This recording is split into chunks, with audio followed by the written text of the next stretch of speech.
Can I know whether it is the fact that COVID Beep launch has been effective in dealing with the pandemic, whether the people at large are aware of this app? If so, the details thereof, and if not, the reasons thereof. Speaker sir, I appreciate the question put by the honorable members. It has a huge relevance with the contemporary crisis and the catastrophe of COVID that we are facing. And I like to use this opportunity to share with the Honorable House and the August House that under Prime Minister Shri Narendra Modi, while India has been universally acknowledged as having launched one of the largest and the fastest vaccination drives in the world, at the same time, there are number of initiatives taken which are purely indigenous, first of their kind, and very much in keeping with Prime Minister's mission of Atmanirbhar Bharat. And what the honorable member has referred today is also a device called COVID Beep.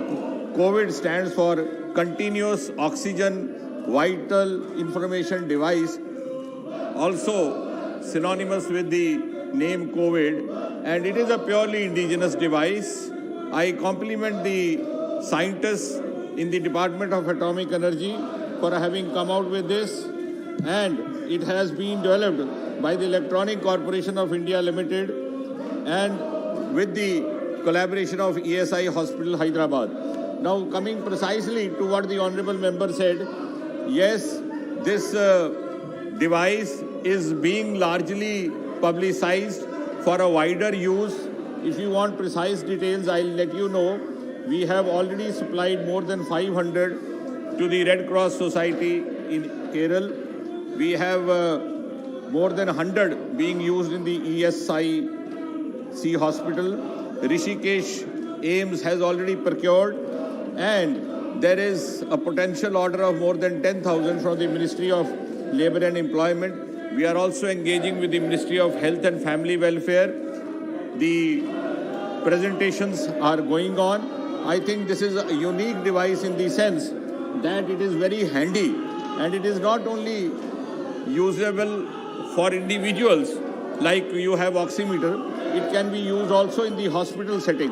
So it is not only home setting, it is a hospital setting as well, and it has simultaneously the provision of measuring not only the oxygen levels, which are known to be vital by all of us in the COVID, during the COVID management, but it also simultaneously records body temperature, heart rate, blood pressure, ECG, and respiratory rate. In other words, this is a kind of a unique invention which even after we have overcome the COVID crisis will come handy later also. In the hospitals, it is also geotagged. It has a Bhuvan connection through ISRO, and therefore it has not only a mobile app but also GSM SIM which operates through Bhuvan, as a result of which we are trying to convince the hospitals that it could be used for monitoring patients in the wards while our nursing workers are sitting at the nursing stations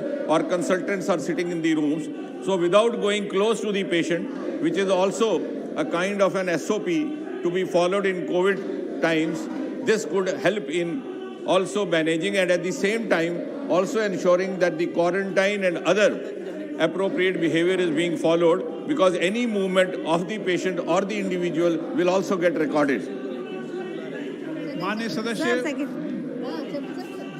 Sir, whether it is a fact that it has been seen that by and large alarms of the app were not actionable, meaning as and when alarms were genuinely needed to save patient, it proved like a needle in haystack. What steps are taken in this regard? Thank you. No, Honorable Speaker, sir, while I appreciate the concerns raised by the Honorable Member, which only reflects her deep concern for ideal management of COVID and the potential COVID patients, I would like to convey to her that adequate trials have been done on this device, not once, more than once, demonstrations given to different hospitals, to different organizations, and therefore that is how it has gained acceptability as an easy to use device. with a huge degree of specificity